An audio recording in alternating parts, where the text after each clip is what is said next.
Hello everyone, and this is Troy from Dashcam Owners Australia bringing you another Dashcam review. Today we're taking a look at the Dome GS98C.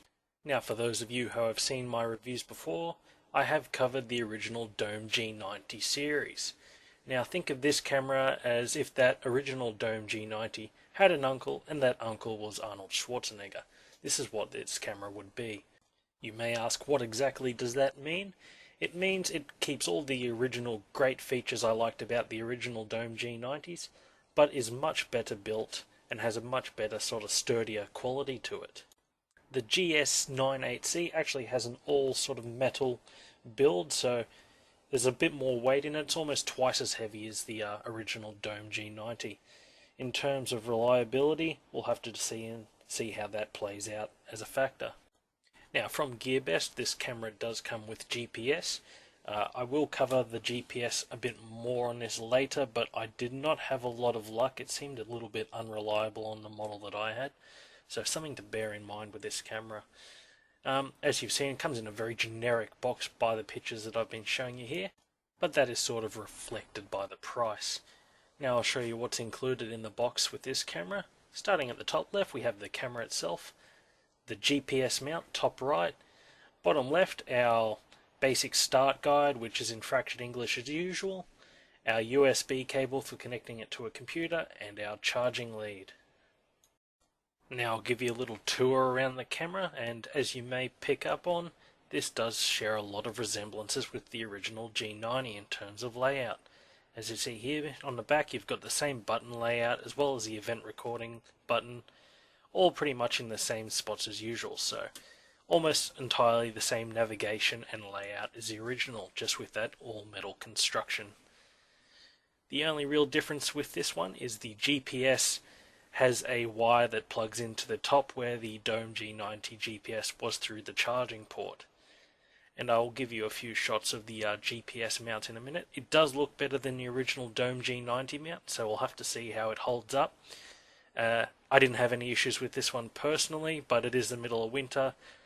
Summertime does tend to make these things fall off the windscreen a little bit more often, but it does look better built than the original Dome G90 mounts. And as you see there, with the GPS plugged in, you've just got that little extra wire, which is not really too much of an inconvenience. Anyway, moving on, we'll take a look at the different menus and the options with this camera.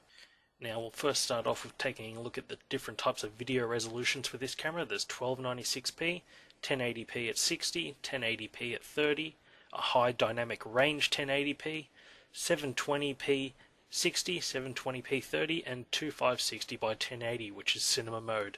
Our image quality, superfine, fine, and normal. I'm using superfine. There's a bunch of time-lapse settings if that's your sort of thing. I personally just have that set to off.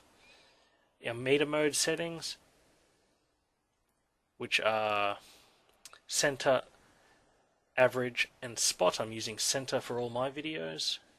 The anti-flicker mode, you've got auto, 60 Hz, 50 Hz. I'm just set it to automatic. Our stamp settings, so we can have date, time, and driver ID. I have all three turned on, as you'll see later. Our loop recording settings, so this is how long each clip goes for, 1 minute, 3 minutes, 5 minutes. I have mine in 1 minute clips. ADAS, which is Advanced Driver, blah blah blah. It's essentially just your lane departure warning system. Just a fancy name for that. G-sensor settings, high, medium, low. I've got mine off. Motion detection, off and on. This will be used if you have parking mode turned on. Microphone, off and on, as usual. And there you see the parking mode option as well. I've got it turned off in my case. Now that we've covered all the recording options, we'll take a look at the actual camera options. So here we have our languages. Just scroll through them so you get a good idea of all the different languages in this camera. Of course, I'm using English. Card volume, I haven't got a card in there right now, so system mode, NTSC or PAL. Driver ID setting, I've got mine set to DCOA as always.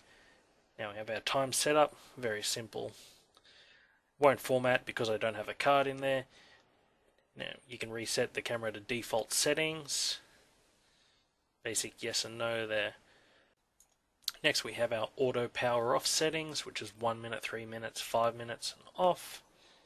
Then we have our backlight off, so that's how soon the screen turns off after you start driving, 1, 3 and 5 and off. Our delay power off, so that's how soon the camera turns off once it loses power. Our GPS settings, so on and off. I have it turned on, but as I mentioned, it didn't do a very good job. Our beep sound on and off, and the version info, so your firmware. Now we'll take a look at some video footage from this camera, and I must remind you that the YouTube quality may not represent the original quality of this camera, especially because I recorded in 1296p and my video editor only outputs in 1080p max. Now here we go, early morning, Sydney, sun's rising, so we have that very bright sun shining directly into the camera's face. As we're passing these trees, the camera has to quickly adjust to brightness, darkness, and as you can see, it's doing a very nice job on that. As you can see, the footage is very sharp, and there's lots of detail in it, even with that bright sun in the background making it difficult. Now we'll take a look at another example of footage. And here we are with another daytime example. As you can see, you can make out all the license plates on those cars very easily. Good levels of detail. You really can't ask for much more from a camera from this price range, except maybe working GPS. Anyway, we'll take a look at some night footage next, and we'll give you an idea of what this camera does at night. Our first night example, as you see here, is one I try to use in pretty much all my reviews now. This is the main street of Cronulla, so we've got some good lighting from the shops. This is basically right on dark here. But as you can see, the camera still does a nice job. It can make out the license plates of all those parked vehicles. Still got a decent level of detail from the signage on the businesses around. So, when there's decent lighting around, this camera can still pull out a very good and clear image. The next video I'll show you is a much darker street with very low lighting, hardly any street lights, that sort of thing. And I'll also cut to the in-camera microphone to give you an idea of what that sounds like. Alright, here we are for the standard microphone test I do on all the cameras. Just going along a suburban street here, 50k an hour, basic lighting. Hopefully this is giving you a good idea of this camera's microphone and its nighttime ability. And now I can turn my music back up, because I hate talking. Riveting stuff there, but I hope it gave you a good indication of the nighttime ability and the microphone on this camera. Anyway, it's time to move on to my likes and dislikes with this camera, and we'll start off as usual with the likes. Now this camera had really good video quality and plenty of resolution options to suit whatever needs you might have. The sturdy build quality, like this thing just feels like it's well made. And for the price it's going at, I really don't think that can be beaten. The improved suction mount seems a bit more reliable than the original G90, but time will have to tell on that one. But the microphone on this camera also does seem like it has been improved dramatically.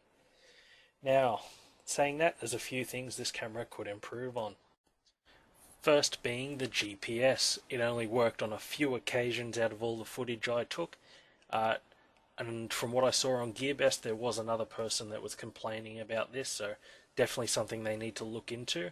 And although the mount has been improved from the original Dome G90 sort of style, I do have concerns that it won't hold the extra weight of this camera, seeing it's nearly twice as heavy.